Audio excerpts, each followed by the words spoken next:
Bapak Ibu, selamat pagi Bapak Ibu rekan-rekan, baik yang hadir secara offline di Smart Class Gedung B ini dan juga yang hadir secara online.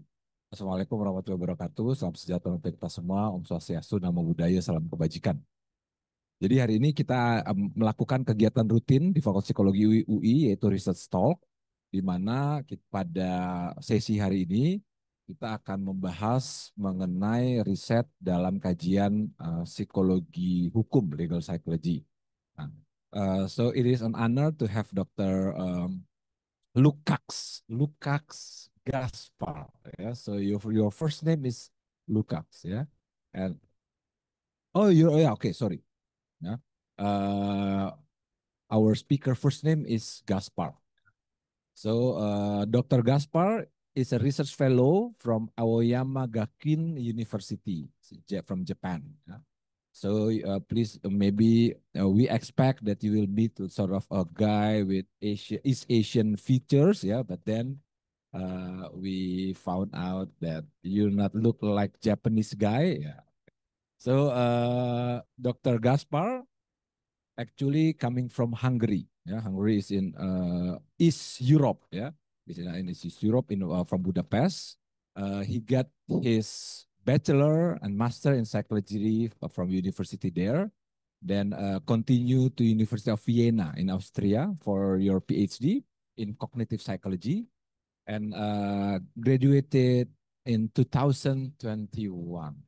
Yeah, yeah, you think so? Okay, 2000. Okay, okay, yeah, yeah.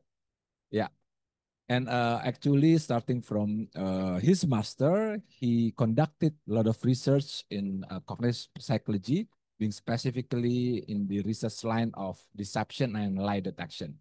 So it is an honor to have you here. And on behalf of our dean at this faculty, thank you for your willingness to coming here and sharing your knowledge. And we are looking forward to get some insight from you. And based on the registration, actually, we are expecting around 20 participants will attend offline. And I think many more will attend online, yeah, from different cities all over Indonesia to know more about the research or the current situation, the latest findings in the topics of deception and lie detections. Okay, Dr. Gáspár, the screen and everything's yours now. Please, thank you. Please give one applause for him. Yeah, okay. Thanks so much. So you already did some of my first slides for the introduction, and thank you for hosting me, of course. So I'm going to, it's not going to take 2 hours or anything like that. It's going to be maybe 60 or 70 minutes, the amount I talk. And there will also be some break, maybe 10 minutes or something. I'm not sure exactly when. I'm actually improvising a bit here. So I was given the topic of just research. I mean, normally I'm asked teach this or that, but this is a very general topic. So I wasn't even sure exactly what to choose, but eventually, of course, I centered it around my main topic, which is deception. But I also chose to talk about some things which are maybe, I don't know, not so easy to know or not so widely known. And that you cannot ask from ChatGPT or something like that. And that is in particular the problems in academia. Sorry, Gaspar, because for our online attendees, I can put it close to you. Okay, so yeah, I can do this. Sorry. Okay, so is it fine like this? Okay. So, yeah, I'm actually not going to talk so much about my specific research, but you are welcome to ask. But I think that would be a little bit boring and too technical. So I'm going to talk more about the big picture of how academia works and how it connects to deception and specifically legal psychology and the problems that are actually recently, it's more and more in the media. But I think that, well, within academia also, but especially for the general public, some of whom might be listening, they have no idea about the really the scale of the problems that are happening and that have been happening in academia. So I will talk about that and some other things like, I don't know, my personal experiences and even opinions, which I don't usually give in a lecture, but I don't know, it seemed fitting here. But regardless, feel free to interrupt anytime and make it as much of a discussion as you want, because yeah, I'm going to talk here for a long time. I will also have some polls. Uh, okay, we'll see. But yeah, just feel free to speak up, show your hand, or just shout, or anything you do. Okay, so I will just very quickly say that, yeah, I'm from Hungary, from Europe, from the capital, which is really nice to visit. Um, but I've been living most of my adult life in Austria. Um, so you might understand why I kind of prefer to live in Austria if I say that Hungary relates to Austria kind of like Indonesia to Japan. So the economics are a little bit preferable, let's say. And I did my PhD there, also in the capital, Vienna.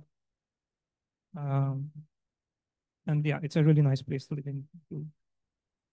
But okay, so here basically I start that I actually had, so these were the main places where I grew up and where I lived, but I actually moved around a lot, um, all over the world, especially in Europe. And I could say that I have over 10 years of research experience. And this is something that people kind of say sometimes, that I have X years of experience in this and that profession. And what I always think when someone says something like that is, okay, maybe you have spent X years being really terrible at that profession. So what does it matter how many years? So fortunately, in academia, we have a sort of performance indicator. And I hope you don't mind. I'm being a little bit uh, sarcastic here. Sometimes I just can't help it. But anyway, I will explain. So in science, you probably know, if you are a PhD student, that you are supposed to indicate your performance via publications, scientific publications. And the idea is basically that each unit of scientific contribution is represented by a paper.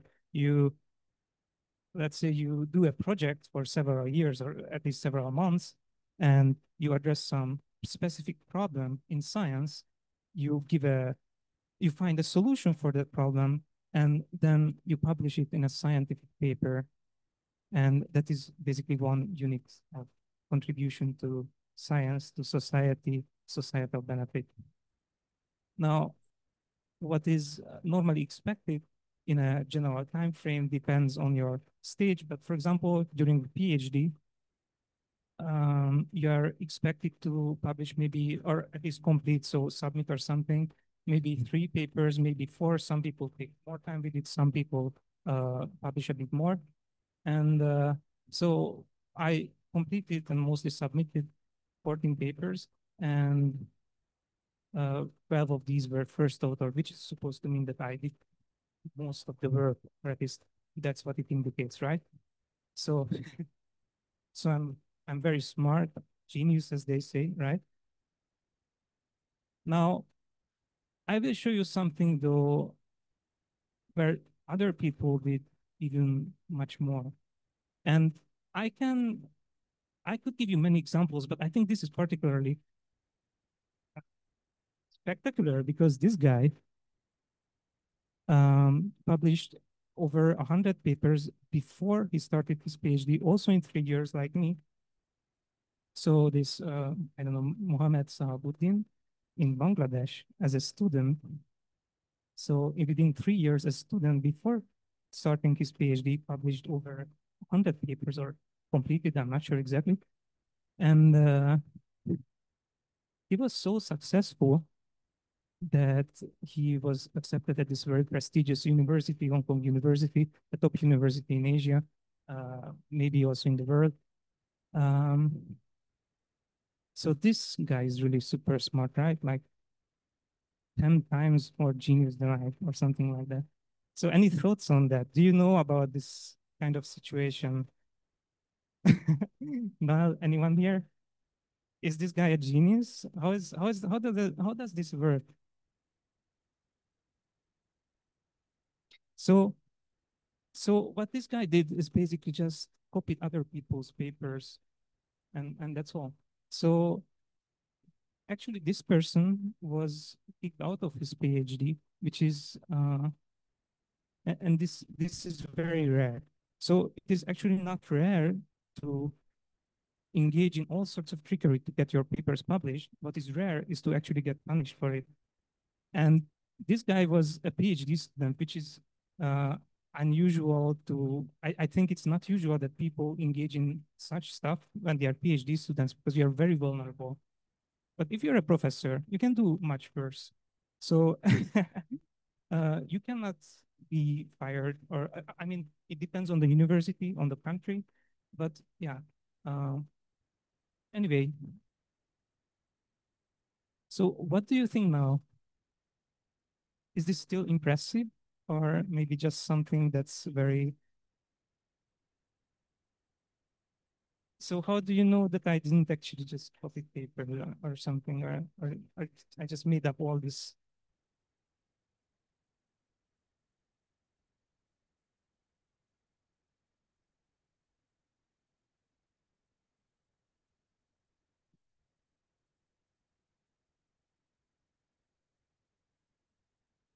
Yeah. So maybe in academia nowadays, we are focused more on quality work, not a bunch of articles that we are publishing. So I think so. Your work is more attractive for me because you have published specifically in your domain. I have searched, I have go through your Google Scholar profile. So I searched some of the top class journals you have published specifically in education and behavioral context. So for me, your work is more interesting, not the whole other guy. Thank you very much. Uh, any other views? Okay. So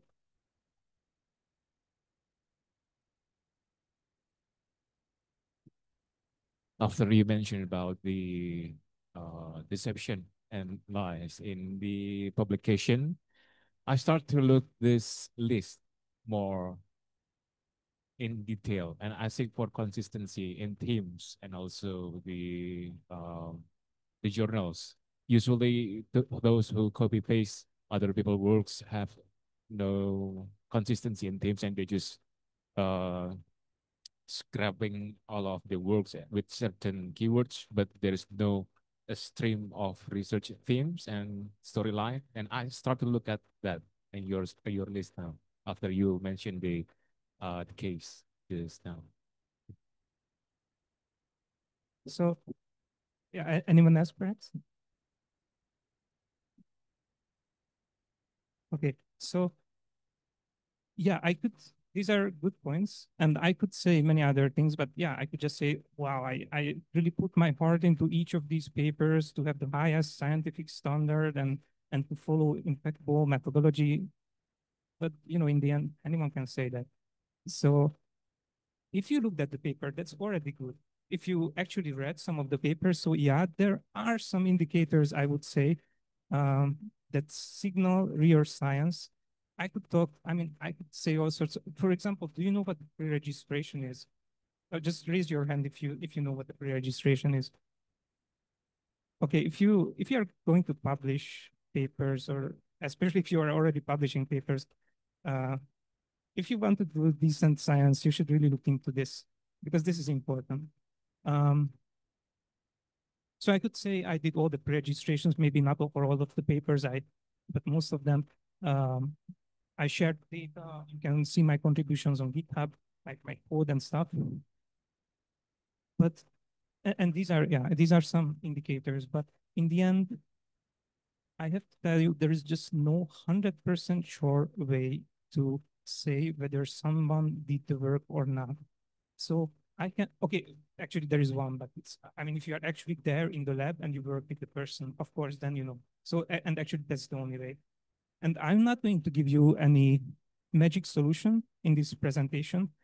And I think people don't realize, or I think actually many people realize, and it has been talked about, not just by a not so important person as me, but also by professors in the media. It has been, especially in Germany recently, that this is a huge problem. So currently, okay, so sorry, just to kind of answer what you two said. So it is maybe a bit unusual, especially for a PhD student, but one thing that can replace basically everything, if you simply take someone else's work in your own lab, which a professor can then very easily do. So then they can simply do everything for you, and you just take the paper. So that's one way to avoid detection from outside the lab. So that's one big problem.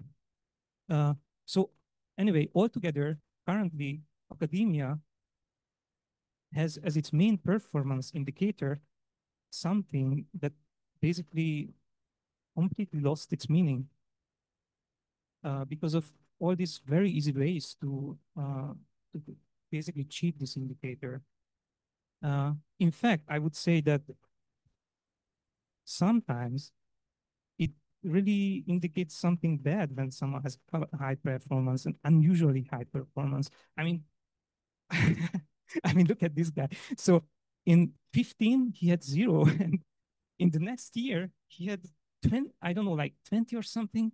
This is, you have to be blind not to see that there is something wrong. I mean, if you work in science and you understand how it works, it just doesn't work. Just suddenly you have 20 publications. And yeah, I can kind of tell you who is really likes to be blind about this, and these top institutes who don't really so much care about the details. They care about the metrics. They care about how many publications you have, which translates into, you know, ranks and then money, power, so the usual stuff. And this has been going on for decades now. So if you work at a university, on the plus side, if you work at a university that is not so super highly ranked, an institute like this one, for example, you might actually feel good about it because it means that probably there are real scientists doing real research, at least most of them. So yeah, it's a huge problem.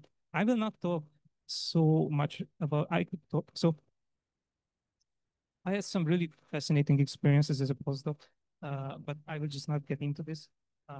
I just listed some of the problems from the top of my mind and put it there, but each of these points could deserve their own presentation. So I will not do this here. And anyway, I guess I'm supposed to be a little bit inspirational about research here. So I'm trying to make it a bit positive and why you can still trust science in some ways, why you might still want to choose academia as a profession.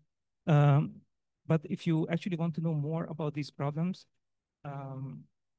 I will talk a bit about the cheating, but one thing I will not talk about, and I just link here, is the experience, let's say, of working with a certain kind of professor. So there has been this big kind of scandal in Germany. There was a Deutsche Welle reported a case with some professors, some very prominent co-professors in Germany. So how they behave and what they do to students. So you can watch this if you're curious about this part of the problem. Yeah. Actually, if you watch this, the only thing I would suggest keep in mind that journalists have, so I think most people, I also didn't realize, journalists have very great difficulty publishing about such powerful people because they will just get sued if they say anything that is not 100% supported by evidence. So this case is something that they could publish, but there are countless other cases that they cannot publish and cases that are actually much worse. Okay.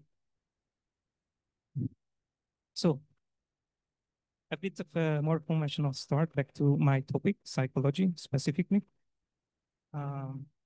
So the history of psychology, I don't, just who's in psychology here? Can you raise your hands? So pretty much everyone or nearly everyone. Okay. So you probably know this, but yeah, I will be just quick and yeah, there are also online listeners. So it starts with ancient philosophy. So psychology comes from the word psyche, mind, and psychology is basically about study of mind and behavior. And it starts with the intuitive use. Just basically, philosophers said, okay, I had this experience with people, so I think that they behave this and that way, and they just say, and they don't go into a laboratory and actually check and measure this, but they just kind of, I don't know, they are kind of lazy, right? And they just say, well, I think this or that, which is a bit problematic. Although I have to say, so personally, I think what these people, or not specifically Socrates or Plato, more like 19th century or 20th century thinkers, writers, what they said is sometimes really much more deep and truthful than what you read in psychology textbooks or what you research about. So I actually like that sort of things, but of course there are countless people saying all sorts of things and you cannot know who is right. I will talk about this too in more detail. So it makes sense that you kind of try to break it down numerically, what is happening in people's minds. And so we talk about the start of psychology as science, maybe around the 19th century, depending on how you look at it. And uh, essentially they go into a laboratory. Actually, they don't have to, but the main point is that they start measuring things numerically.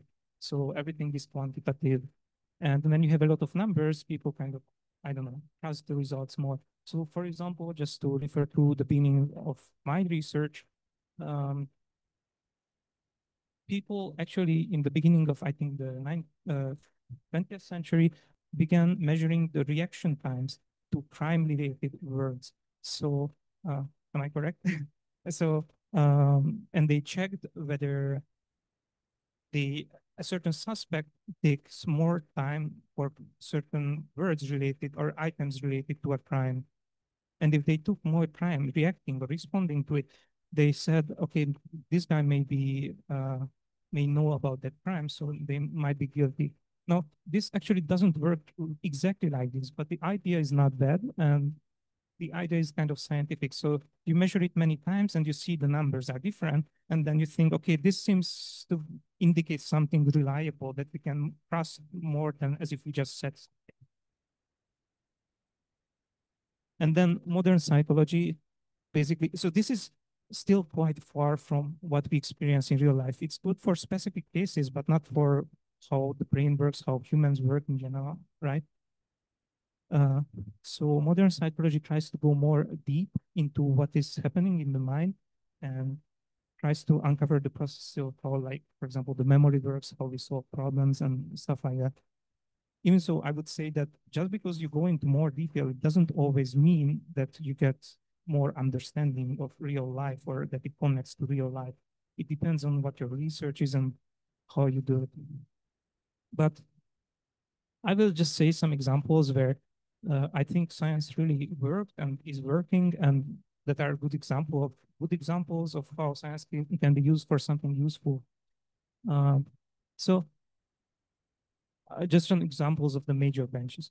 So clinical psychology is about basically helping people with mental problems, for example, depression, anxiety, stuff like that. And it has been proven many, many times. So many researchers found that basically, if you talk about your problems in a talk therapy, whatever kind it may be, or okay, depends what kind it is, but generally speaking, it simply just helps to talk.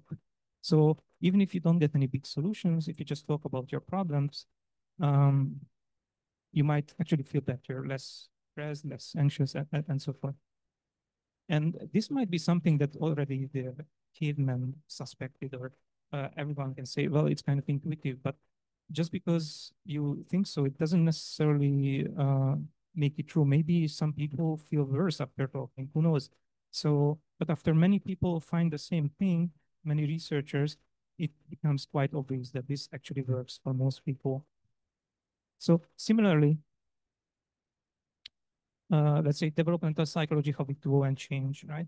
And here too, I deliberately included something that might be less obvious. So babies raised safely grow up more confident. And this is again something that people could say, well, of course, it's obvious, no? But some people might say that babies could be treated harshly to, I don't know, prepare them for the harsh reality of the world or something. And again, it is something that researchers keep finding, that if you're actually raising babies in a safe environment, they become more confident as adults and have a better life quality and so forth. So once again, many researchers find the same thing, and you can kind of trust that this is the truth and not what other people might say. And finally, just a last example, cognitive psychology is kind of actually, I myself, I'm not even sure how to exactly define this, but this is kind of general psychology, but specific to certain topics, how we generally think, learn, and remember. And this is also my main topic. So in forensic psychology, we use mostly this one. Of course, there's also clinical, but mine is mainly cognitive. So just as a last example, that many people, I think, don't know, and maybe it's not even intuitive, but a more confident witness in court, for example, is not necessarily more accurate about what they say. So, of course, in court, if someone says that, I'm sure that this was the guy who was the murderer, I'm sure that I saw this person, then people tend to believe them. And another witness might say, well, I guess this may have been the person, but I'm not really sure. And in the end, the reality is that two persons have about equal chances for being right about these facts. And many people, I think most judges, most juries don't know about this, which is a problem. But this is, again, something that I think science kind of helps. And people, especially legal psychologists, are trying to inform the public, inform the criminal system that this is, again, a problem. So you should, I wouldn't go as far as to say not to trust witnesses, but it has been many times shown that witnesses are not reliable generally, or you have to interview them in a specific way to make them reliable. Okay. So this is how science should work, right? So these are good examples. Now I want to talk about back again regarding deception and how science works and how it doesn't work. Certain scientific breakthroughs that you sometimes read about in the news. But let's just talk about this one specific paper as an example. So this paper, this Feeling the Future paper, was published over a decade ago, and it became quite famous. But for now, I will just say it was published in a prestigious journal.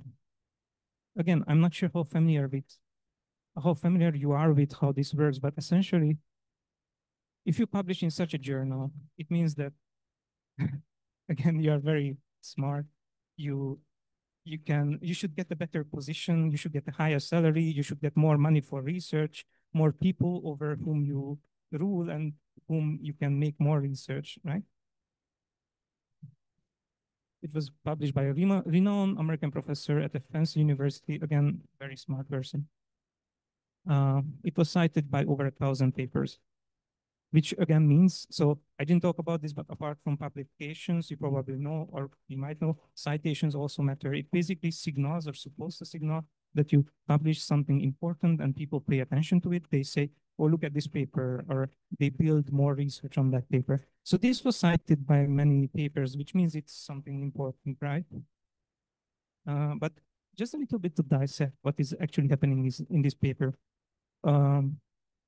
Okay, I confess I don't remember the exact details, and maybe I say some small details wrong, but the general idea is that they try to predict something. The participants in this study, in multiple experiments, try to predict things that they did not yet know, and they only got to know later. Again, I'm just curious. Does anyone actually know this paper? Probably not, but okay. So, for example, they had two boxes shown to them and on the table or something, and they had to choose which one contains an erotic picture and which one contains a neutral object, or a picture with a neutral picture or something. And they guessed without any knowledge about what is actually in the boxes. And after they guessed, they were shown whether they had the correct, whether they chose correctly or not. So before they chose, they had no idea, and they just had to basically guess. And what this paper found is that they chose the right box or right whatever they had to choose uh, at the level, at a chance better, uh, so with more likelihood than chance. So chance level is of course 50%. So either you choose the one or the other. So if you ask many, many people, it's about 50% that they guessed right. And this was substantially above chance, substantially about 50%. And it was statistically significantly shown that they could guess better than chance, which means, according to the paper, that uh, that the psychological responses, the boxes that they chose, were actually influenced by future events. So when they were actually shown, we formed them. So essentially, they fed the future, as the paper's title says. Now, I will make a poll, and don't worry, I will give some time, and I will open uh, the website. And I forgot to say in the very beginning that I uploaded this whole presentation to GitHub just because the links are easier to open if you want, but you don't have to. But if you want, you can find it. Basically, you can just search my name on Google. You don't have to type this GitHub, uh, Gasparl, and on GitHub. And you just search my name and write GitHub on Google, and you will find it. This is one of the first repositories presentation. And there you find this whole PPT. But just if you want, you can also just follow the QR code that I will show in a moment. So um, I will show it here. Mm.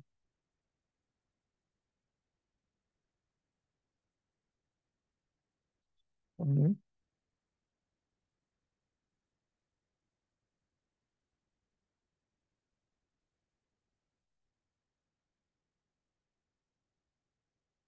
So this uh, Webbox, and actually I will open it.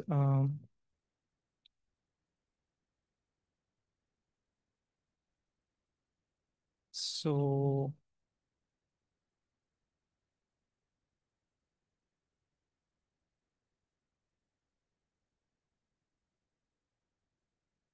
So if you use this QR code, you get to this poll where I'm basically asking, you can see it there, or you can use the ID. You can go to webbox.up or something like that. And yeah, webbox.up. And then you can answer this question. What do you think are the conclusions of the study true? So yes, so that we can feel the future, that we can predict these things within the which box contains the, I don't know, erotic picture or whatever they put in the box. So I will give you a minute or something.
I didn't want to show the results yet, but anyway, now it's here. But you can still vote if you want.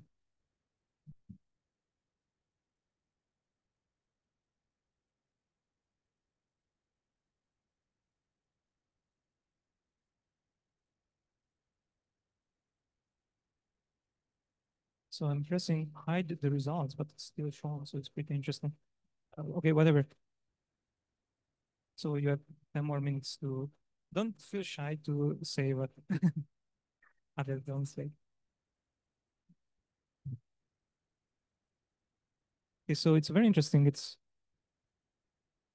apparently the participants here,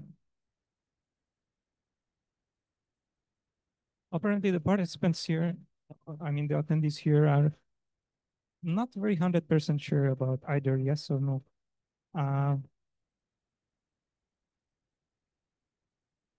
So before I go on and say more about this, I will have one more question for you. So most people said more likely yes, right?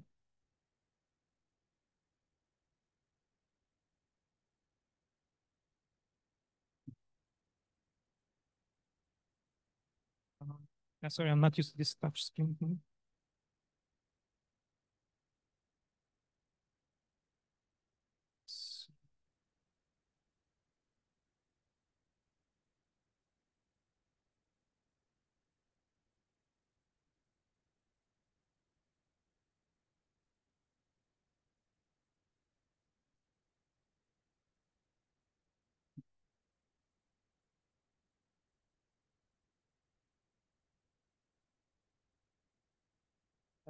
So this should be working. You can vote again. So in general, regardless of the study, do you think that time travel is real?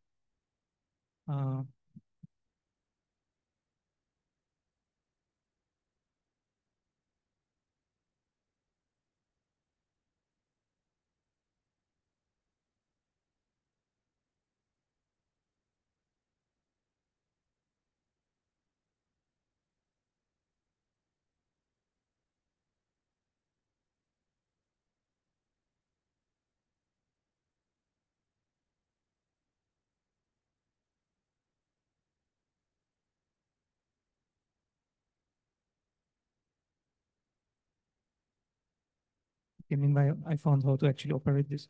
I just have to move the mouse here. No. Okay. So I will just put on a timer and until it stops, you can still vote, but it's just unscreen.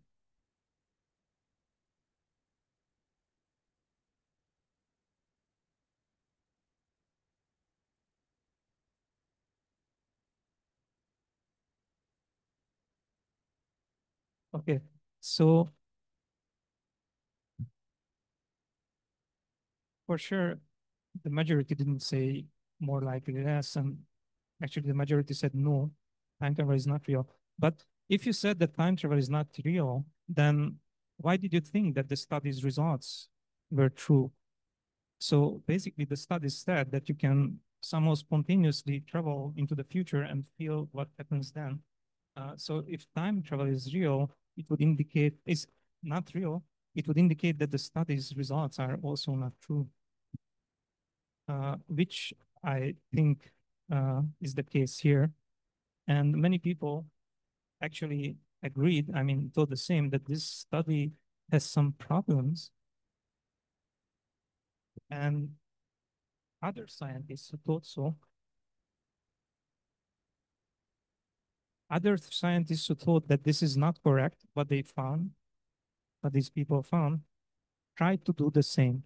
So the essence of science is once you do something and you get some results, you should be able to do the same thing again and get the same results.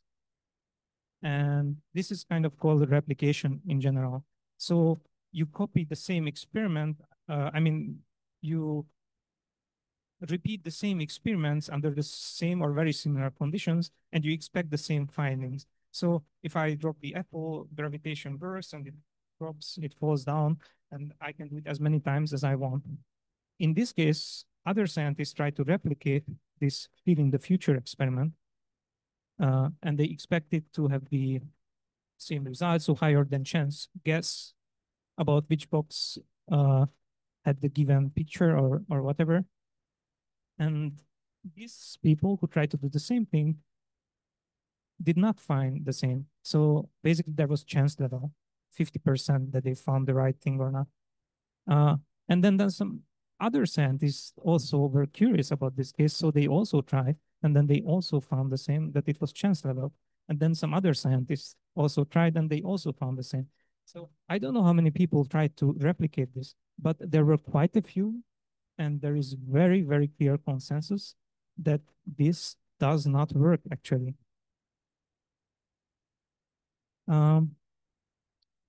So if you work at an eminent club, you might have an idea about how this comes about, but if you didn't, maybe you can be very optimistic and say that, well, this was an innocent accident. They accidentally got results that apparently does not turn out to be true. Maybe they did some wrong statistics. Maybe it was just extreme unluck. So accidentally they kept picking the right one. But the thing is, in psychology, just based on very conservative estimates, at least half the papers fail to replicate. And this is maybe, I think, the most famous large-scale replication where they try to replicate many papers, and they just failed at most replications. So, and this half or 50% is just a very conservative estimate. I could be much more pessimistic and say a much larger percentage. But these papers are simply largely saying something that is not true. So again, the problem with just this, so this all goes back to the stuff that I said in the beginning, that people have to publish and then they just publish anything. And then they publish things that are simply not true. So in the end, whether or not you are an actual researcher or just following what is happening in science, there are ways to actually spot what is happening, or at least put indicators. So the first of what I would say is just use common sense. I mean, if you, again, no offense to anyone who thinks that maybe time travel is real or whatever, but if you don't think so, then just think that, okay, just because you read something in the paper, if it tells you something that is completely, like, how to say this politely, like unlikely, then it's probably actually not true. And yeah, that would be the first thing. And by that alone, you can eliminate many scientific findings that just make no sense.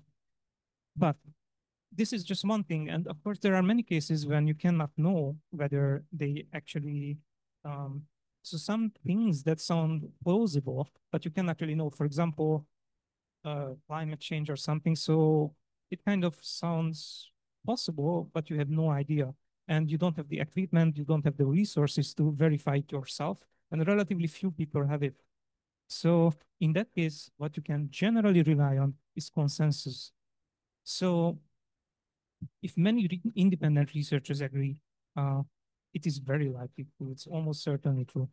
If someone finds something, has a research finding in, let's say, Germany, and someone replicates it in Indonesia, and they all find the same, and then someone replicates it in Japan or wherever, and they all find the same thing, then it's very unlikely that they all did something wrong, or they are all deliberately made that wrong result. So let's say, this is just a random guess, let's say 10% of the scientists in the world are doing something problematic in whatever way. And if that is the case, even then, it is certainly not a majority, so it's certainly a minority, whatever the number is. And in that case, it is just simply statistically unlikely that many people will find the same untrue finding. Okay, actually, there are rare cases where scientists actually conspire to accept each other's false findings. There have been cases found like that. Again, this was in the media not too long ago. But again, that is very rare at the moment. Now, if one research lab keeps finding the same, again, either they are doing something really, really wrong. So it's very unlikely that unless they engage into something terribly wrong, methodology or other bad practices, there's a good chance that what they do is true. I mean, what they say is true. If there's just one paper and it's in the news and you read that, wow, someone found, they examined, I don't know, 10 people in the lab and they found something sensational. Maybe just wait a couple of years and see if anyone else will find the same. Okay, so more specifically about lying, the general topic, because I will move on to lie detection in person, but just to introduce the general typical definitions. So you can, of course, lie to gain advantage. That's the most typical thing that people think about, especially in the forensic context. So yeah, I want a better position, so I publish these fake results or whatever. You just lie about anything to get something from others. But there is something else that, again, I will not go into detail, but I will just mention. So you can also lie, of course, for self-preservation. Okay, it can also be a bit negative, like I didn't cheat, I didn't do anything wrong, because you don't want to get into jail or anything like that. But you can also just smile and everything and agree with everything in society, because it's required for survival in society to play nice with others, even if you don't feel like it. And regarding this part, I will just have another short poll, and then I go on to the forensic part. I'm just kind of curious. I did the same poll actually in Japan, but maybe I can phrase it generally for Asia. So yeah, I will just open the poll.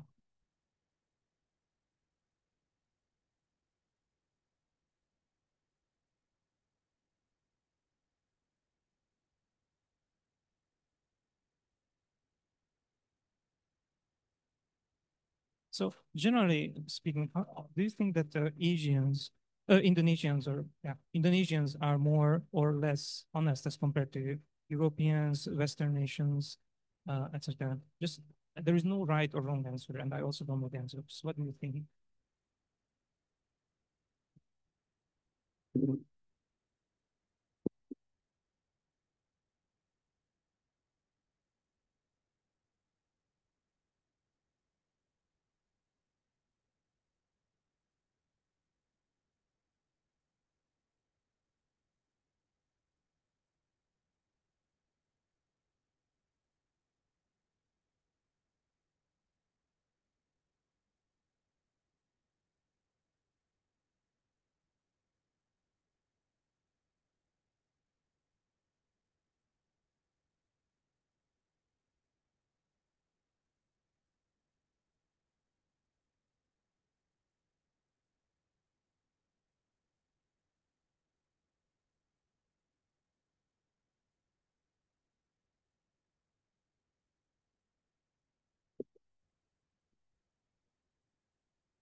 Yeah, I will again give you 10 more seconds and then.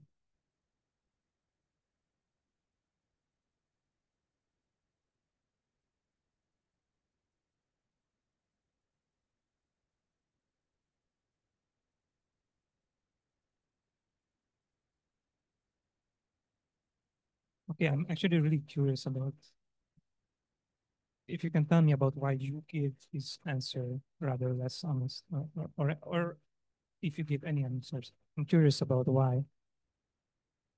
If anyone is willing to answer. I think, can they talk online? Online, but yeah, so I'm sorry, I don't see the Zoom or anything, but if you want to talk.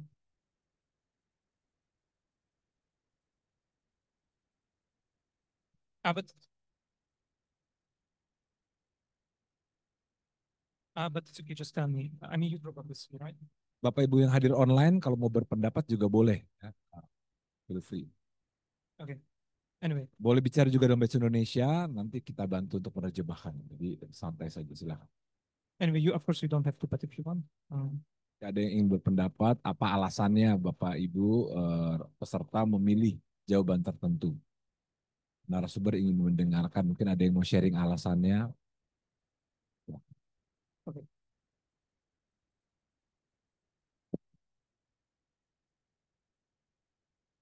I think I choose about the same because I think based on the two factors mentioned about the afraid, the first and second, I think they might have the same consideration despite the cultural difference. So yeah, I think that yeah, based on the two factors you explained in the previous slides.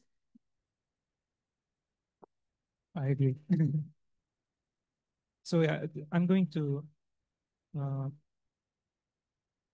going to here present something that is not at all scientific, just basically my opinion and my experience. But yeah, essentially, so okay, so first of the reason I don't know if you know, I don't know if it's known in Asia, but I think Europe kind of has the stereotype, or at least as far as I know, that Asians are a bit, how to say, like overly polite or something, especially East Asia, like Japan, but maybe also this part. And I feel that is, in a sense, true. And I was a bit afraid because, so actually, my whole research, my deception detection is because I really hate lying and lies and liars. And so I thought, okay, maybe politeness is not for me. But in the end, what I really felt here is that politeness does not mean dishonesty. So these are different things. And there are things that are kind of bad, but just because you are polite, it doesn't mean that you are really lying, or at least not in a bad way. And in the same way, I would say that directness does not mean honesty. So just because, yeah. But maybe I'm saying something completely obvious. But for me, it was something that I experienced here, that people are essentially, not to be mawkish or anything, but people are essentially the same everywhere at bottom. But here in East Asia, Asia in general, it's just really nice that everyone is kind of helpful and polite, and whether they mean something by it doesn't really matter. So again, that's just my experience. And don't expect that I don't know, in Europe everyone is super honest. And okay, so here, how much? Okay, I took way too long with this, more time than I thought. Uh, but anyway, we have plenty of time, so we will have a break time now, just maybe 5 minutes or something. But while we are taking the break, I have a little task for you if you want to try. This is about lying and how we can detect lies naturally. So if you feel like it, and if you can find a partner, I don't know if online you have anyone next to you, find a partner. Think of one truthful and one false statement about yourself. Something very simple, like, I don't know, I can speak French, or uh, yeah, or something else. I have a dog, I have a cat, whatever. And one should be truthful and the other should be false. And then uh, there are two persons. One person says the statements and the other tries to guess which is truthful and which is the lie. And don't not yet say anything, just try to guess. And then switch, and the other person tells the lie and the false thing, and the first person guesses. And finally, you tell each other whether the guesses were correct. And in the end, I will ask about the outcome. So you can do this if you want, and I will make a poll about the outcome after the break. So 5 minutes, all right? Oke, jadi kita break sebentar, tapi untuk Bapak Ibu peserta, rekan-rekan yang mau ikut aktivitas ini, jadi silakan saat ini mungkin membuat dua kalimat, satu kalimat yang memang betul sesuai dengan kenyataan yang dialami, satu kalimat yang tidak sesuai gitu ya dengan diri. Lalu kemudian nanti kalau sudah buat dua kalimat, cari pasangannya ya, lalu kasih tahu saya begini, tapi tidak perlu ditebak dulu yang mana yang betul, mana yang tidak betul gitu ya. Itu tepat. Oke. Nah, baru kemudian nanti kalau sudah kasih tahu gitu ya. Mungkin bisa begitu, bisa berpasangan gitu ya. Yang di sini yang online juga mungkin apa mau ditaruh dalam breakout room berdua-dua begitu ya? Atau bebas aja ya, yang online bebas aja ya. Iya, selalu sendiri. Oke. Ya, ya. Atau yang online bisa dengan apa teman di sebelahnya mungkin jika ada gitu ya. Oke. Kita 5 menit istirahat sambil teman-teman di sini mengerjakan hal ini.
So Kita mulai kembali ya, rekan-rekan sudah saling menceritakan mana yang betul, mana yang tidak betul.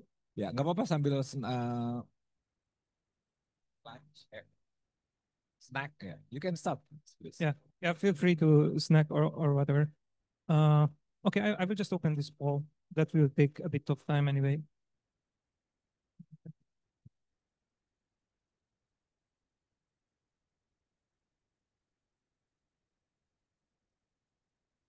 I feel like an old person that I don't know how to navigate an old new technology. Yeah, it's just easier to use the mouse.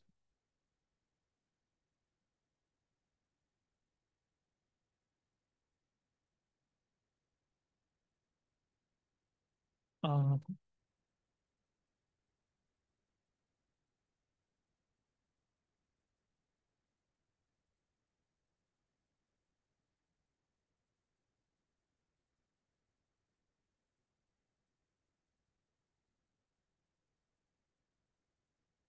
Actually, I'm not sure with which to start. Let's start with this one.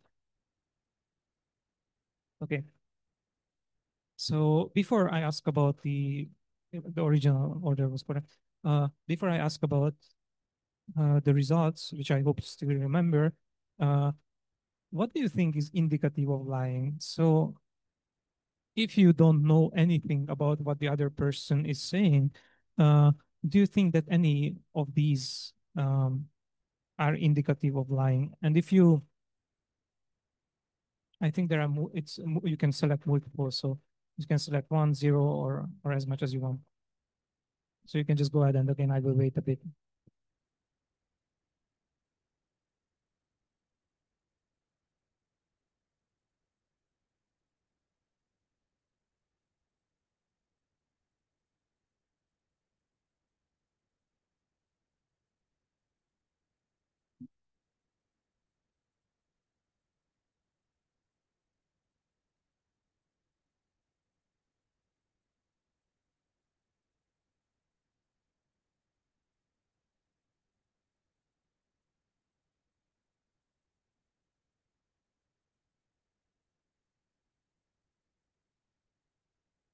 I'm sorry, you can only choose one. So just choose what you think is best.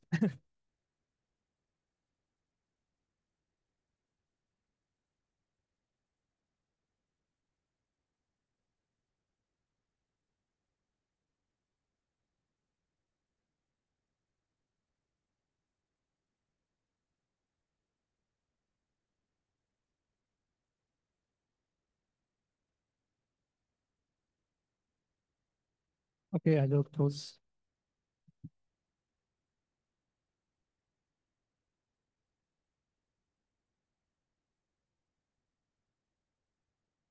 Yeah, so here actually there is a right answer.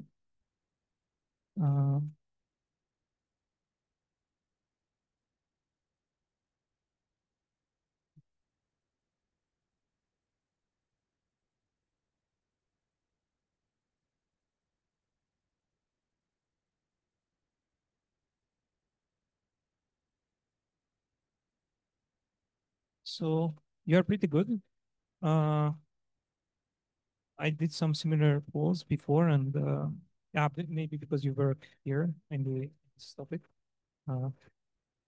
So yeah, if you work, I think in this specific topic, verbal lie detection, you will know this answer because the thing is, there is just no indicator essentially. So you have to rely on logic. All these things that you see physically, they just don't work. But I will talk about a bit more. But first, I just I do the other poll quickly about the results of your.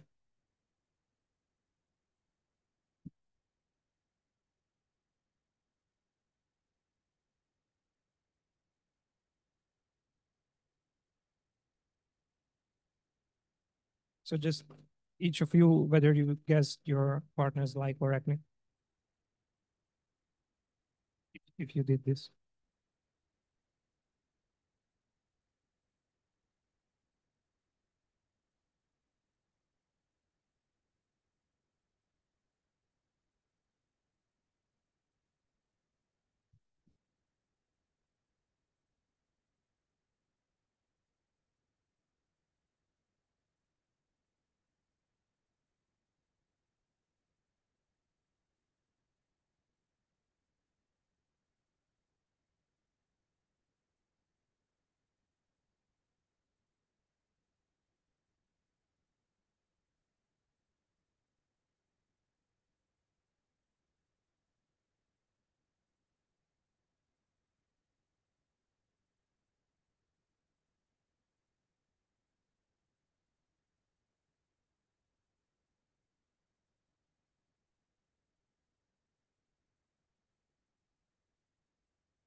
So apparently I'm also participating.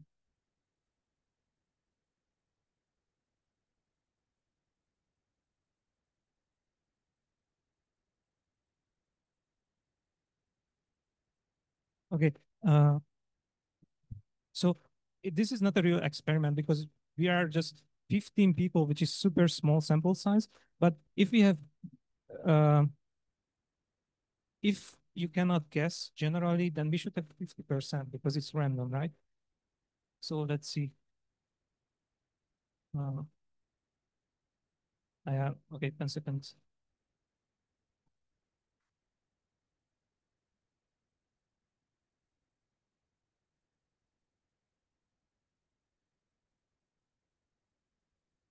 So pretty close to 50. In fact, you a little bit more often you could not guess the lie correctly, which is kind of funny. But yeah, this is what you get normally, and this is because you just cannot know. So unless you kind of know the person, so I didn't think it through, and I gave actually lies and truth that are kind of indicative of my personality. So maybe maybe it was too easy to guess. But yeah, this is how it is. So I will talk about this in a bit more detail. This is my main topic. So yeah, this is more of the science part.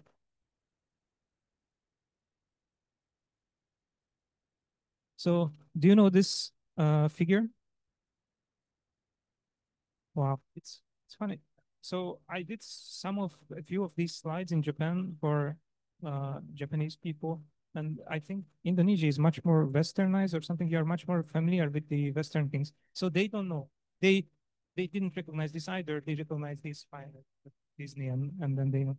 But anyway, yeah, it's Pinocchio, and when he lies, his nose grows, and in real people there is no such thing. So there is the famous. I mean, this is the famous problem in verbal lie detection. Is there a Pinocchio's nose in people? And there is this. Do you know this show? Again, it's funny that in Japan no one knows this show. So, whoops, what?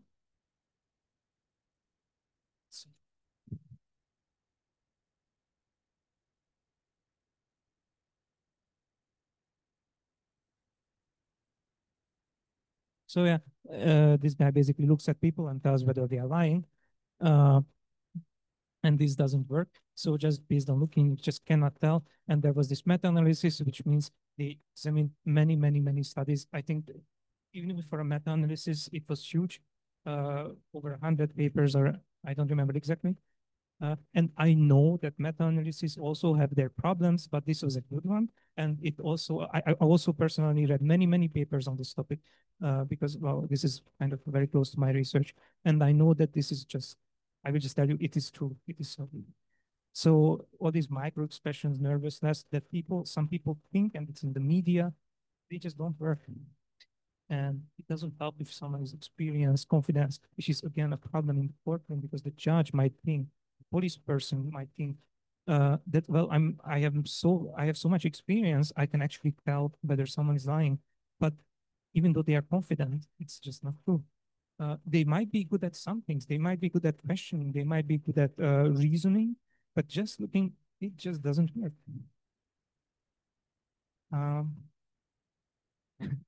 Okay, maybe I shouldn't, but I just can't help it. I want to talk just a little bit about micro expressions because it's a little bit bugging me and maybe other people too. That there was this one professor, I think, or probably a lab, who claimed that this works. So I don't know, I think it was several decades ago. Ekman, I think it was Paul Ekman. Yeah. So I think he's also did some other things, but one of these, yeah, one of his claims was that when people die, it can be detected based on these small muscle movements that we involuntarily do when we are lying, which is it close? I don't know if maybe an American professor says it, maybe it makes sense, but in any case, this person, what is really extraordinary, he didn't just make, they didn't just make a TV show out of it. They actually, sorry, again, I don't know the details, but there was some governmental acceptance of this, and they actually spent at least probably millions of dollars on implementing it with law enforcement at airports and things like that. So it was a huge scale operation based on this one professor's claim. Of course, he also got rich out of it and everything. And now, if you remember back about what I said about consensus, so can you guess just the number of people who found the same thing, who managed to replicate this micro expression finding? Okay, basically, I already told you the answer, but any guesses about how many people found the same thing as this person regarding micro expressions? You can just show a number with your hand. So how many people tried to do the same and found the same, that micro expressions can detect lies, or we can detect lies based on micro expressions? So, okay, here too, I came a bit unprepared because I didn't look very deep into it, but I'm almost 100% sure that 0. So, but in any case, what I do know is that many people tried, and at least most of them. So the consensus is it's not just doesn't exist, but there's a consensus that it doesn't work. So many people tried, and they all found that it doesn't work.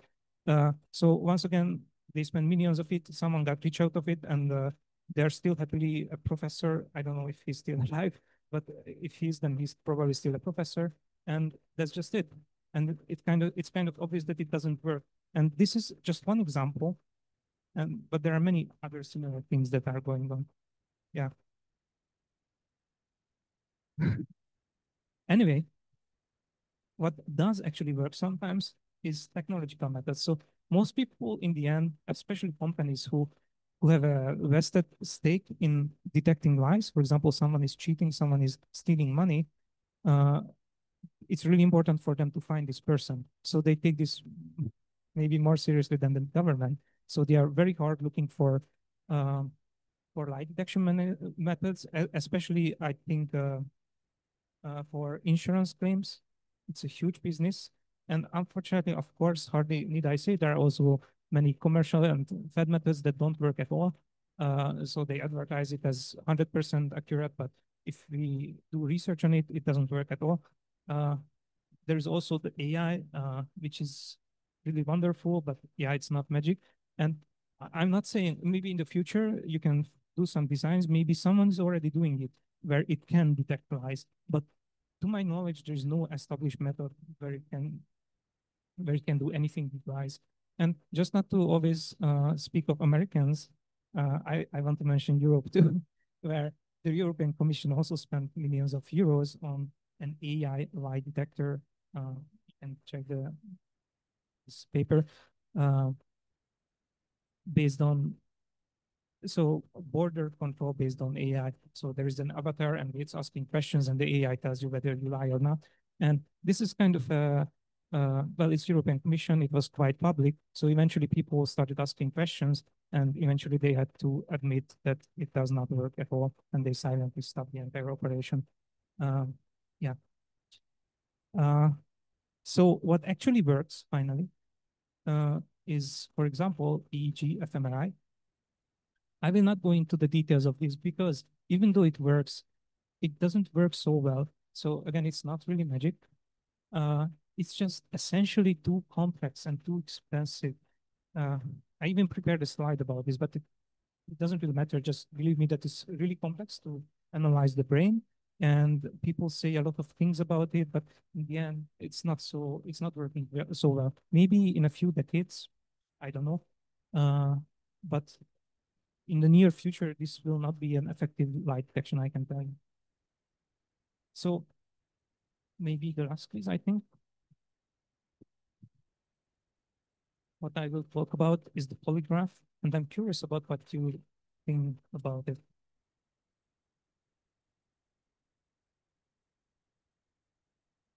This is the last one. So what do you think of the polygraph? If you just hear this word without any further context, I will explain the details later, but I'm curious about your general, I don't know, informedness. Is it complete sham or is it perfect or is it somewhat in between?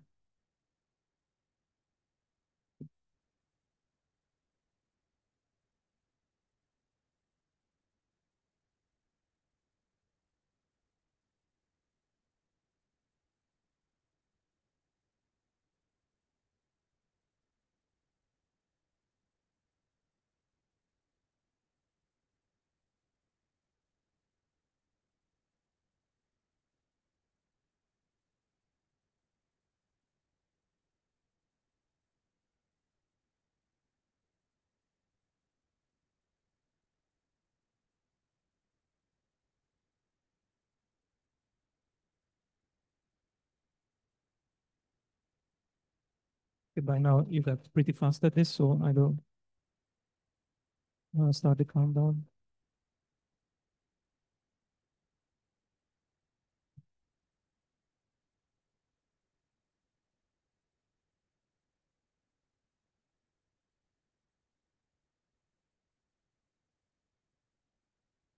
So here too, there is actually a correct, okay, maybe some forensic practitioners will be angry at me if I say this, but there is a correct answer. There is a chat too. Is there anything important in the chat? Sorry? Okay.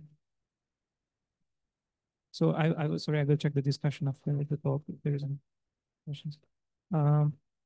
So when I was a student and I started really, I was always kind of obsessed with detecting lies and the whole topic. So when I was a bachelor, I was researching about, I was reading papers about it, um, generally lie detection. And I actually thought that it doesn't work, that it's sham with the polygraph. But once again, already then I had this idea that, of course, if many people say the same, then it's probably true. And I read many papers that said that the polygraph is actually working. Of course, it's not perfect, but it's also not chance level. And I also tried the polygraph myself. I sat there, I collected participants. So again, if you are willing to trust me, I can tell you that it does work.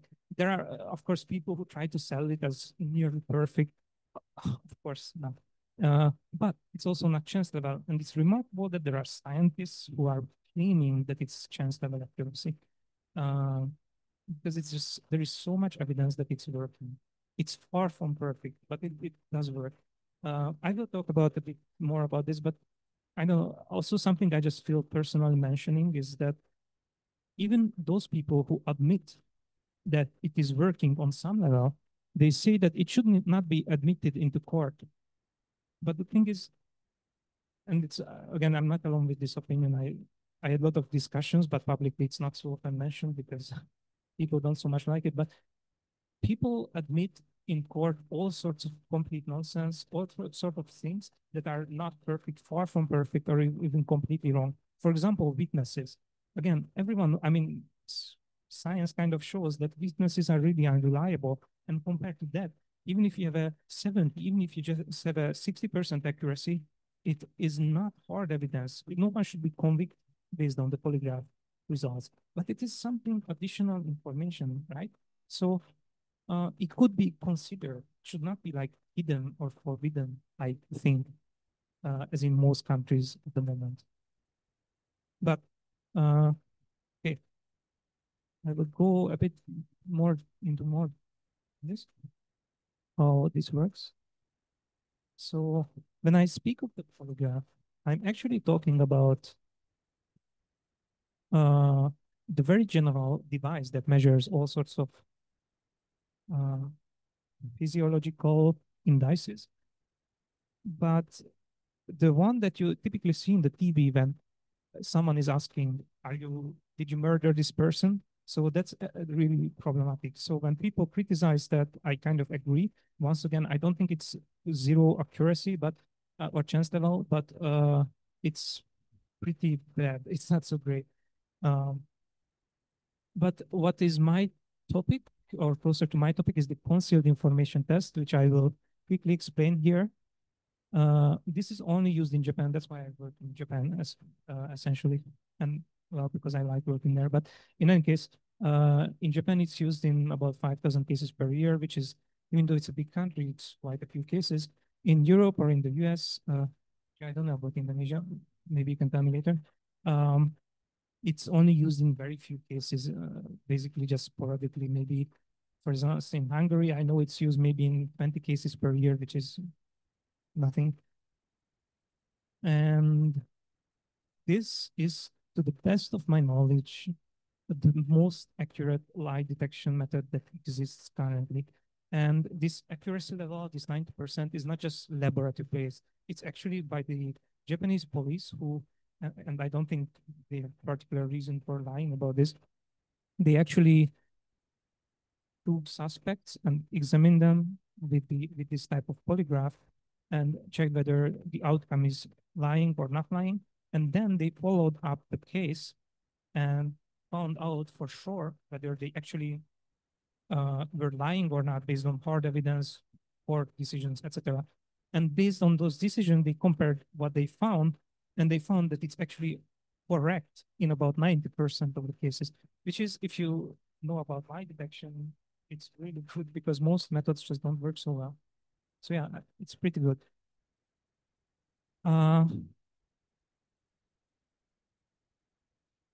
So I will, okay, first I will explain and then I will talk a bit about the problems too.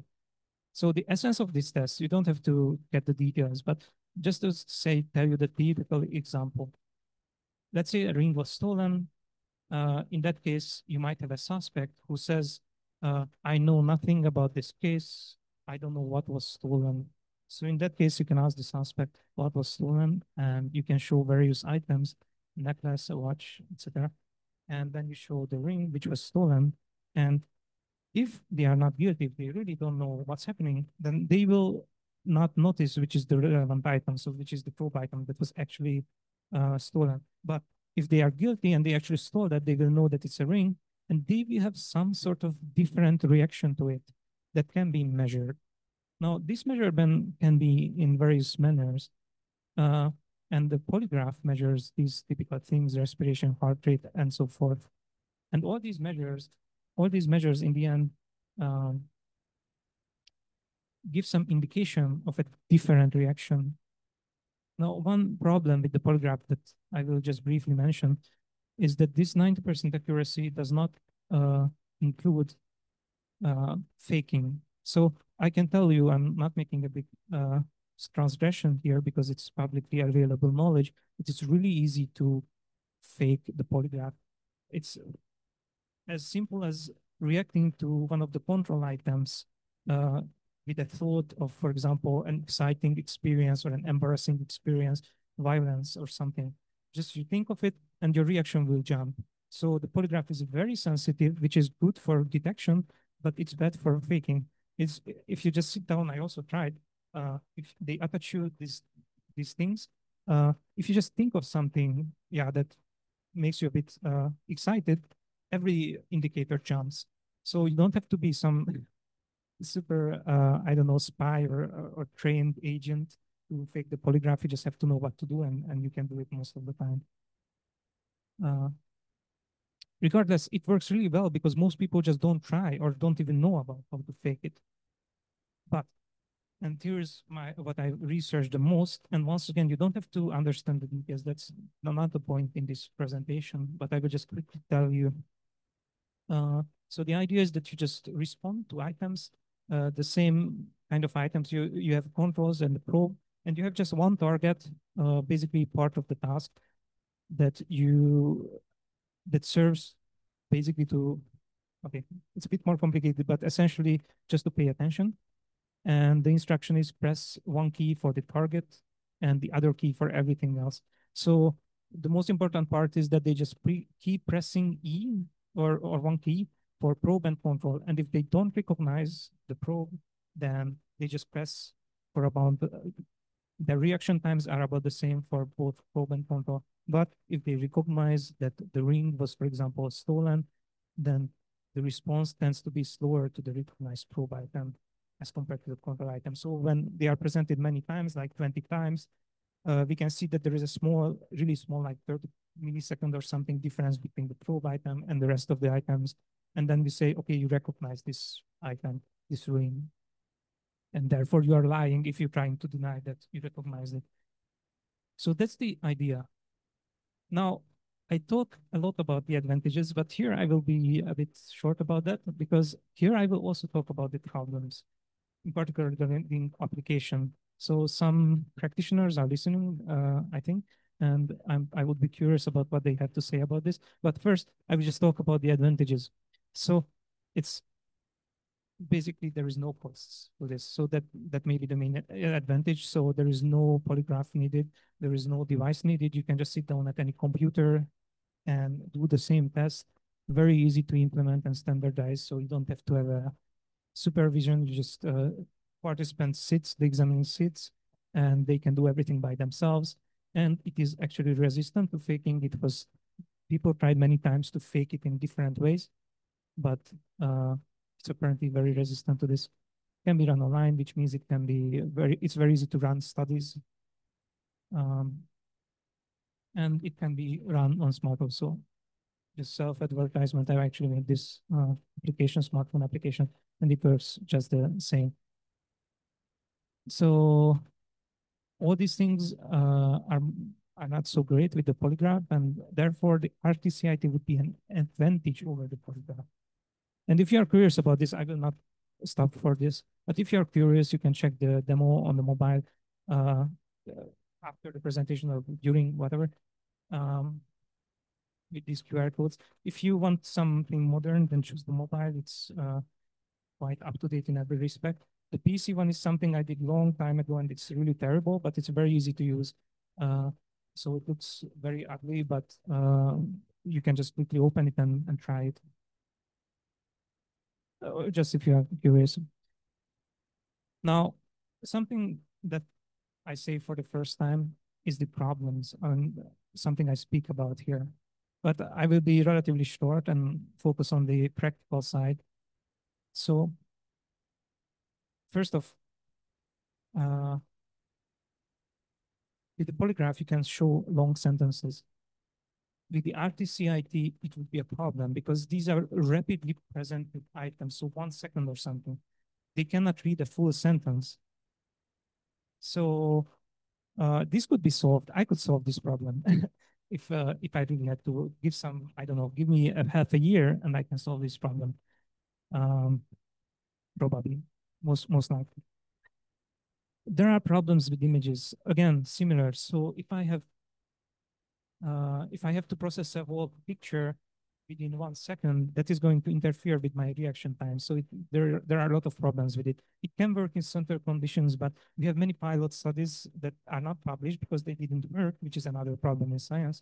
But again, I will not talk about that in detail. But yeah, it doesn't work well with images. Maybe I could solve this. Maybe someone could solve this. And it could be avoided. And it also has low accuracy. So we should check it with real suspects. But if I'm being honest, and to the best of my knowledge, with both the polygraph and the RTCIT, if the polygraph has 90% in real case, 90% accuracy in real cases, the RTCIT probably has maybe, I don't know, 80, just my best guess, which is again a problem. But in cases where you cannot use a polygraph, maybe you could use the RTCIT and you could still give some meaningful results. For example, if you just don't have the device with you, you have the smartphone with you, or you have many people that need to be tested in a short time, like border control or something. So in some cases, it would be meaningful. And some practitioners agree with me. So I spoke with many practitioners, both in Japan and in Europe. But the thing is, and here's the main problem, in the end, no one wants to use it.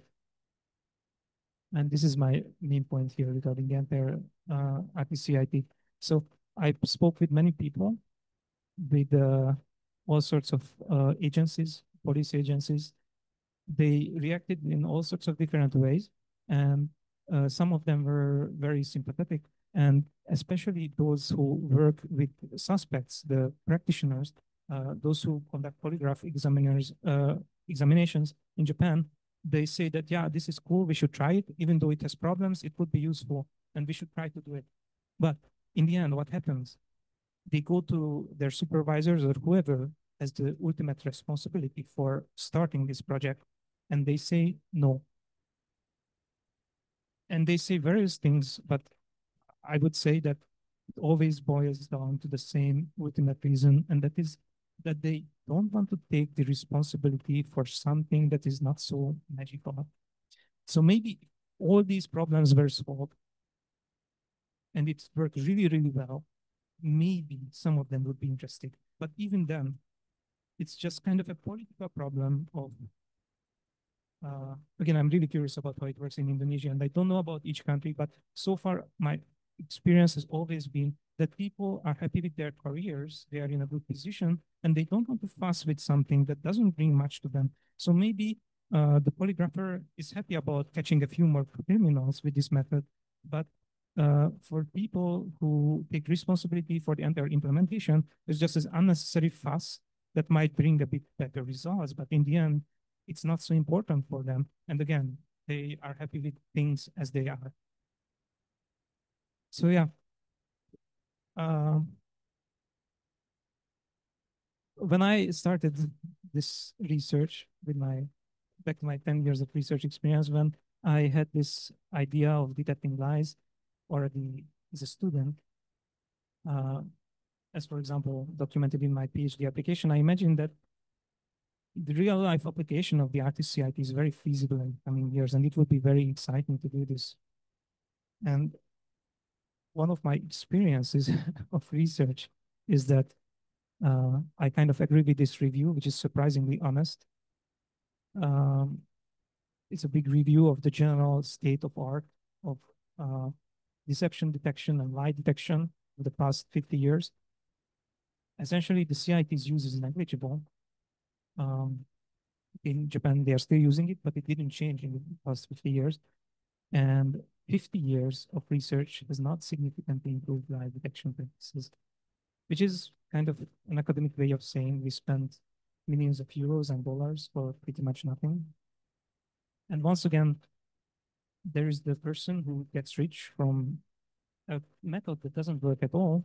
And we have this method, which is not perfect, but kind of works. But in the end, no one is going to use it. Or at least I see no immediate prospect for it. Yeah.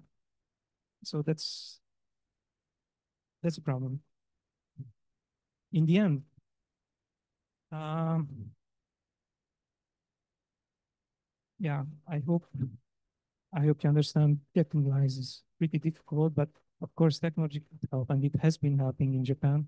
If we just use the right methodology, we could improve things further if yeah, if people allowed a way for it to happen. And I can say the same about science in general. So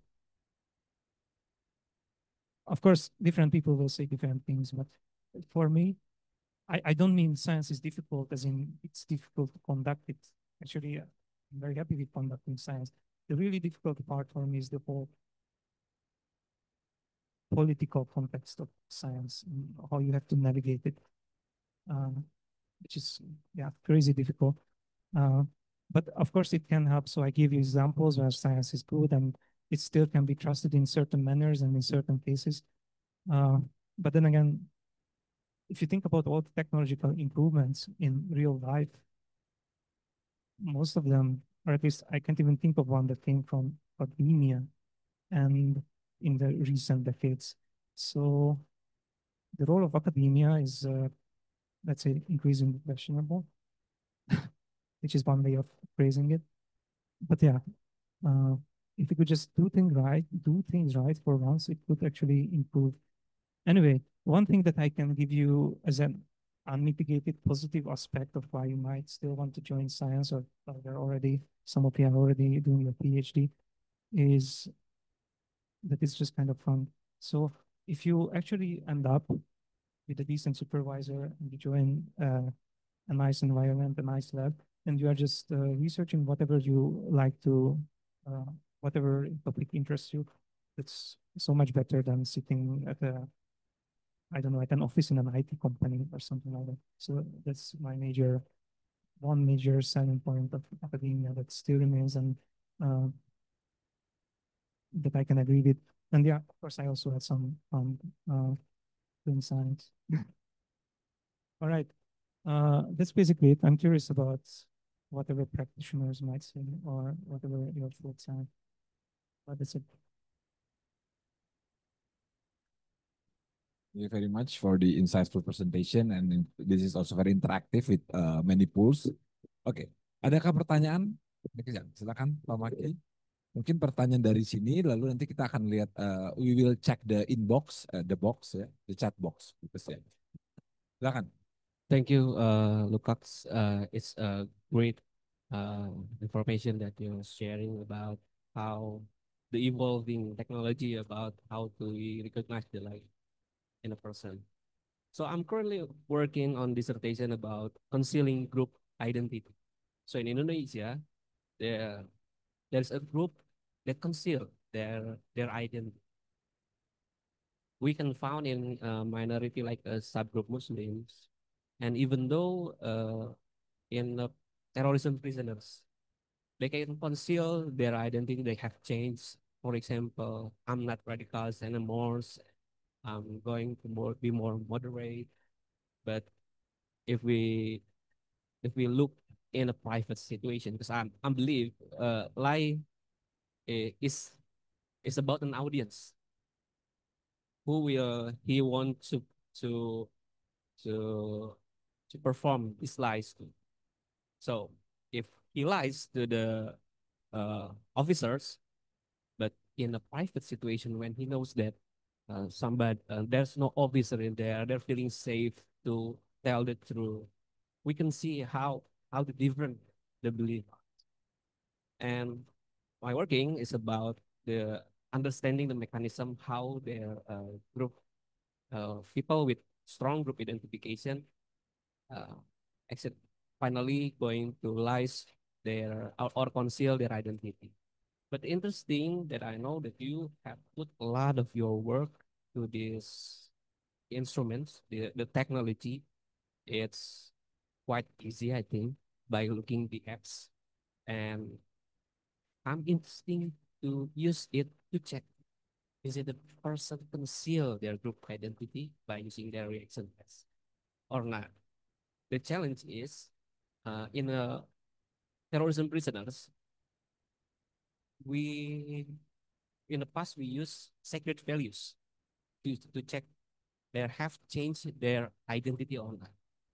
If they want to release their past identities, they will confront their sacred values. But after some their terrorism group uh, consolidation and compromise their sacred values, it's I think it's not more effective again. So uh, it's interesting if I can use it to check the terrorism prisoners. Is he still have a radicalized belief or not? But I think it's need to be more learn about your tools, how to use it properly. Thank you. So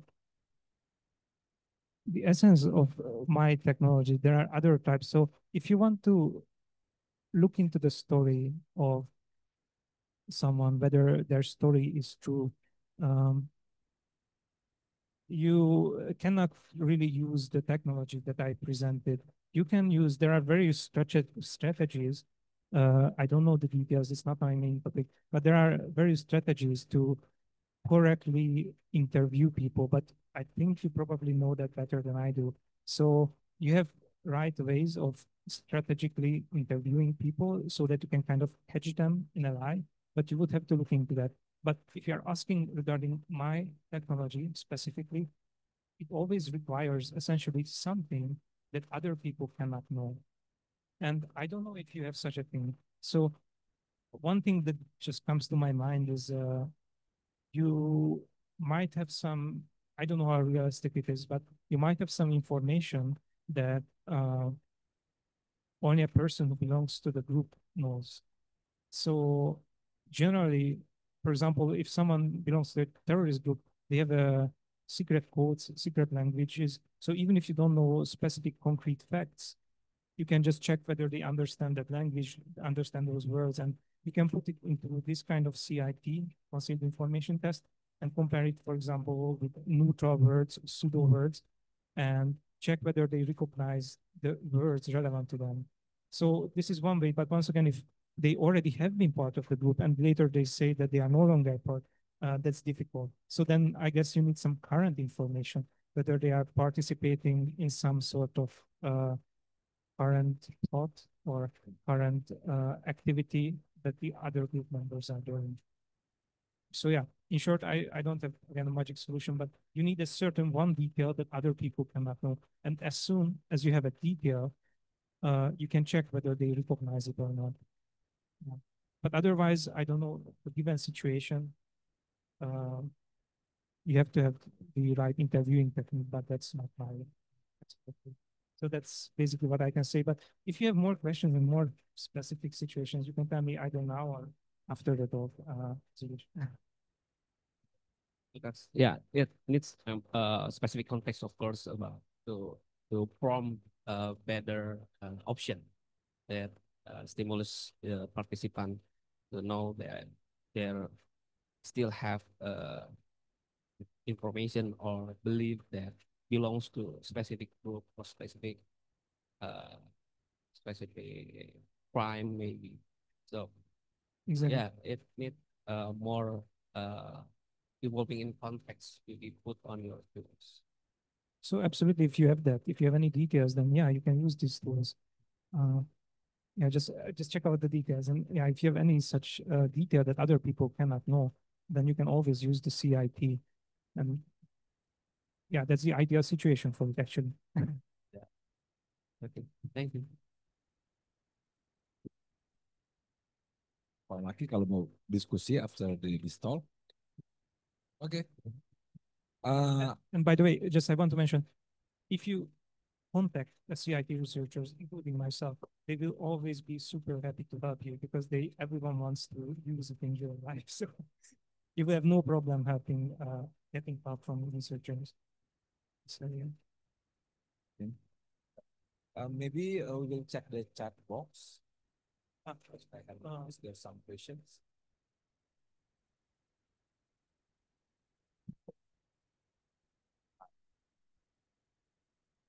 I'm sorry, I do not. Yes. Oh yeah. I'm sorry, I when didn't check you do the the survey, yeah, that's understood because you should have to say yes or hide with avoid conflict. If you're uncomfortable, this is about the survey. Yeah, I can. Compared I mean, to the just I can shortly react that. Yeah, this is what I meant exactly. Yeah. Oh, you can also have a seat while talk with the audience online. Sure. Yeah, sure. Yeah. So and from Ibu Reni, you would like to give a comment to Rani about her ideas regarding your survey? Yeah, I mean, basically, that's also what I meant. So, it's a kind of cultural thing to be more polite, kind of avoid conflicts, which is not necessarily a bad thing. Yeah. And Bu Reni, what are some criticism of polygraph testing? Or research response to sponsor? So there are alternative methods.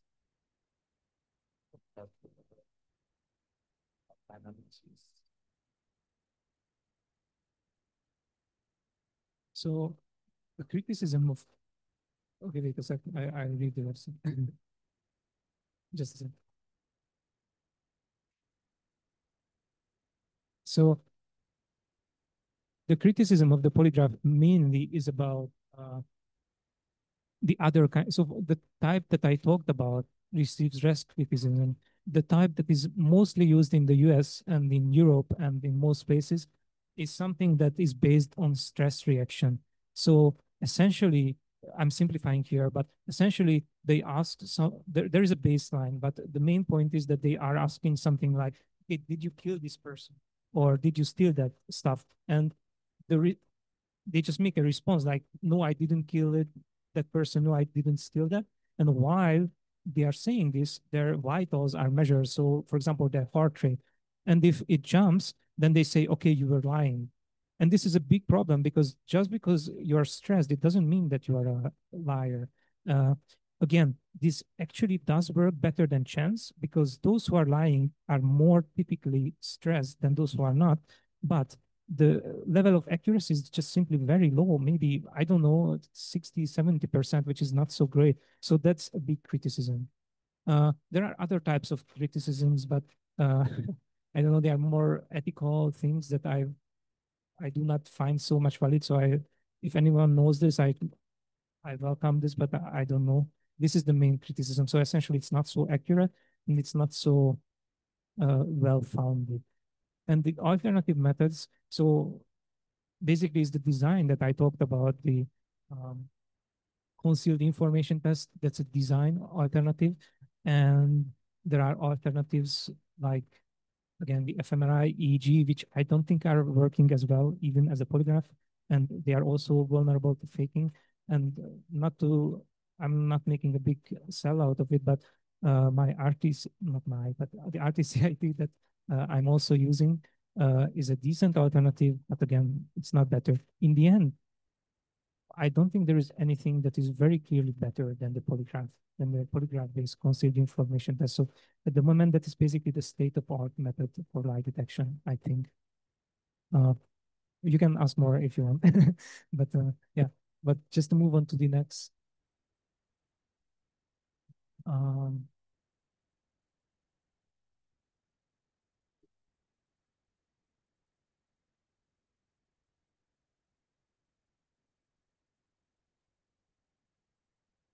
Maybe Pak Ignas, you can also raise your question or you can ask directly if you are there. Hello, Pak Ignas. Okay, so I see this. yeah, I understand. I think he's right. Maybe scroll down, but I can just answer anyway. But you can scroll down if he replied something.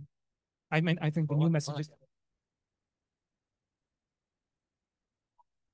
Really, thank you, really. Okay, so basically, this is way beyond my research, and you're completely right. And this is again a problem, a whole different type of problem. So I'm not kind of I mean, I know it's very disappointing answer, but I'm not dealing and I don't know about this kind of problem. I completely understand the problem and I agree that it's a big problem, but this has not much to do with my research. So if you selected this info, yeah, it's just yeah, I'm sorry, this is just way beyond my topic. But regarding if you just focus on my technique, it's like, you have one specific question for one specific detail, and you get the answer for that one detail. So was he concealing that one specific item or not? And that's all. So that's what you get from my, what, and not my, but the CIT test that I'm researching. And again, same answer basically to your second point. So if I'm just focusing on my method, you cannot know that. It only knows whether you recognize something. In fact, maybe I misspoke during my presentation, I'm not sure, but it is not exactly a lie detection test. It is a recognition test, memory detection test, based on which you can infer that someone is lying. But this complicated case of someone being lied to and they believe the truth, this we cannot do anything about with the design that I spoke about. So it's just not, unfortunately, it just doesn't go this deep. Now, by the way, it just occurs to me, although it's also easy to fake, but there is one other method that can maybe work with this, is the implicit association test, which can be used for lying. So just if you want a technological method, yeah, so if you look into the papers, I don't know the details, but this is pretty good at these sort of subtle questions. Maybe you can check that. But I think that it's quite easy to fake because the design is very, very simple. And so if someone is explained what they need to do, you need to react to these items faster, they can fake it. So that's basically it. Sorry, yeah. Yeah, so you mean that the very bottom line message is detecting lying is super difficult, right? And a researcher or scientist try to answer how we detect lying by using technologies, but we have to be careful, criticize about the finding. At this moment, the see knowledge concealed information task is the, let's say, the more promising ones for now, yeah. And you also but then in order to apply it, you must have sort of extra detailed information that now not many people knows about the event, one special event. And then measuring the reaction times is also might one of the let's say technique, yeah. And also you mentioned about the implicit association task might also be considered. Yeah, so that is much more general, and you can basically ask anything. But once again, it is actually a similar problem as with the polygraph. Yeah. That sorry, with the simple asking whether you're lying. Yeah. So it's not so reliable. You also mentioned about the contradictions in the stories, yeah. So the way, the proper method of interviewing is also helpful, right? Yeah, again, so that's again not exactly my topic, but of course I know something about it. Yeah. And if the one thing that is very often repeated is that you strategically disclose the information, right? Yeah. So, but once again, this does not relate to this question. If someone has been told a lie and they believe it is a truth, it is super complicated. So maybe in 100 years we can detect that in some technology, but this is more of a philosophical question than, yeah. Unfortunately, I cannot solve that with the current technology. Thank you. So But then if we have some informations about, let's say, a crime or an event, then we can design the concept information task, right? Using okay. Any questions? Ada lagi pertanyaan dari yang ada di sini? Atau yang ada di online, Bapak Ibu, masih ada yang bertanya? Boleh saja langsung unmute. Ya. Oh ya, silakan.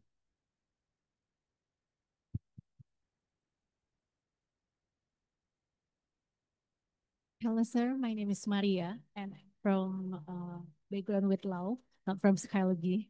So I would like to ask about. I heard, I don't know because I never experienced about this lie detector. I heard about psychopath. Is it true that psychopath can cheat or maybe deceive for the lie detector? Is it true? I don't know because I only know from movie or maybe series. I love to watch Lie to Me. Yes, I love that series too. So I would like to know, is it true that psychopaths really can deceive the lie detector? That's first. And for second, is it cultural in certain country will have effect for the lie detector effects? Is it, as you know, maybe some police in Indonesia I see as a conventional way. Our structure or maybe about technology is not up to date. So I would like to know, is it cultural in any country really have effect for the effective of the lie detector? Thank you. Okay, let's slow down. So the first question was, Is it psychopath? yeah. So so once again, I don't have like this. There are some professors who have like this really impressive universal knowledge about all the things, but I don't have it. So I can tell you about the CIT, the Concealed Information Test, that we are actually curious about this, but we do not know yet. So we do not have the studies. It would be really interesting to know. I think that, so I do not have the knowledge about the general polygraph, but actually I think that, but this is my intuition. I don't remember studies. I think that it probably is more fakeable by psychopaths because they are not stressed, I would guess. So they are more calm, I would guess, but I don't know the studies. I know that the CIT has not been examined in this respect, so or this the RT-CIT. However, and this connects to your second question, culturally regarding just seeking and so the way people are able to lie or fake these tests, there have been many different groups tested, and I don't think it was directly compared, so one group versus the other, but we always get essentially the same results. So we also tested the age, uh, actually, we also tested things that we did not publish, but for example, the sex, the um, handedness, all sorts of things. And we did it across many different countries, and it is surprisingly effective with everyone. So at the very least, the RTCIT is very effective everywhere, and it doesn't seem to be influenced by anything. So it is not 100% accurate, far from 100% accurate, but it is surprisingly consistent among all sorts of people. And again, it's not so much my topic, but I think it's also true for the polygraph. So once again, there are cultural differences of how you react to things, but in the end, at the bottom, people are very similar, not just in the mind, but also biologically. So we react in a very, very similar way to these basic cognitive tests. So this is not about asking a question, it's about some basic biological reaction in which most people are the same, I think, as far as I know. But I think your second question a bit related also about how people receive the lie detection test. How to use the lie detector? Yeah, Is yeah. it have any concern from maybe from structure like police or maybe judge or maybe prosecutor? Is it any kind of certain criteria for use the lie detector? Yeah, so in this respect, there are huge differences between countries, and I wouldn't even be able to list all the differences. But for example, in Japan, this whole thing works because people are very obedient, and it's kind of incredible. But people are asked to do lie detection test and they actually do it, So you cannot force anyone to do it, but the Japanese people, criminals, actually do it. I don't know, they are just told, could you please do it? Yeah, sure. So in Europe, one of the attempts that they made is there was one attempt that I know of in the Netherlands that they tried to do this, and the police actually finally accepted it. And they said, okay, let's ask people whether they would please undergo this test. And quite simply, no one took it because they just refuse. Why would I take it?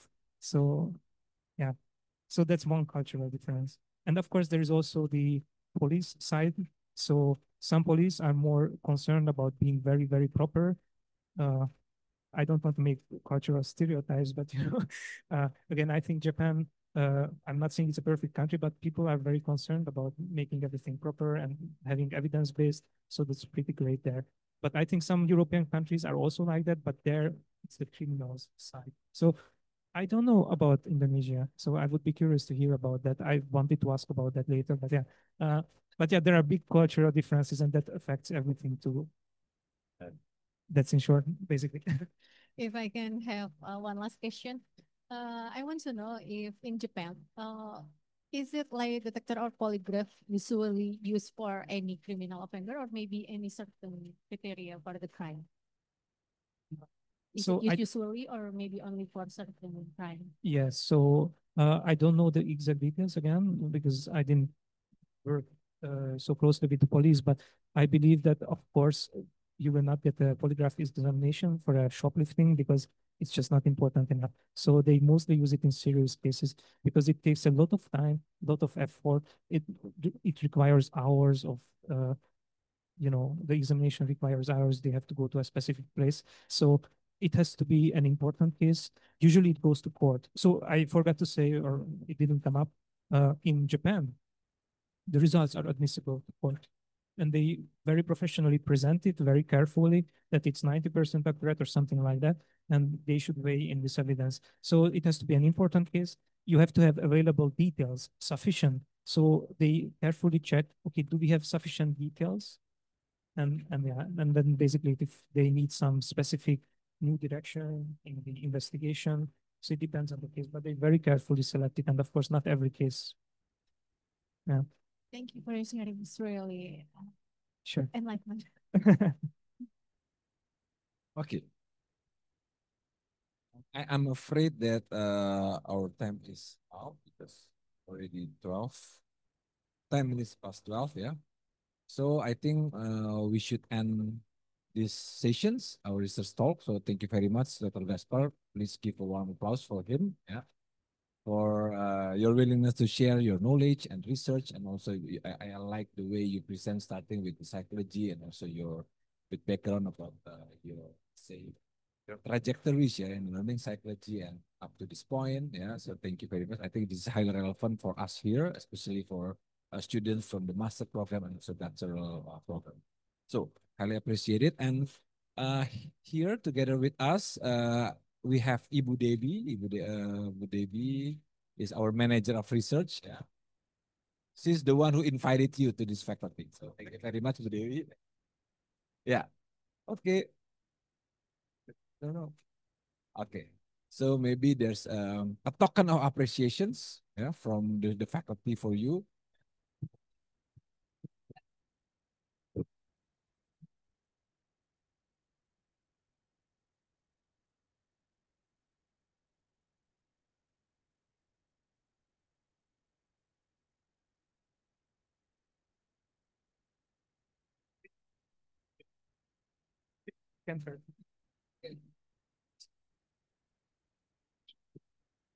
Question, but you will be here for tomorrow for the online experiment workshops, and you will get another certificate, right? Yeah, thank you. Take, taking a photo, but taking a photo, but this is in Indonesian way of you know.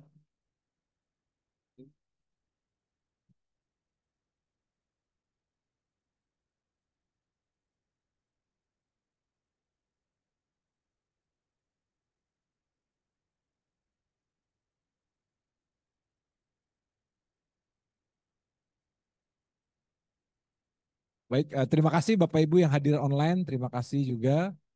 Ya, semoga dapat bergabung di kesempatan berikutnya Research Talk dengan topik-topik yang lain.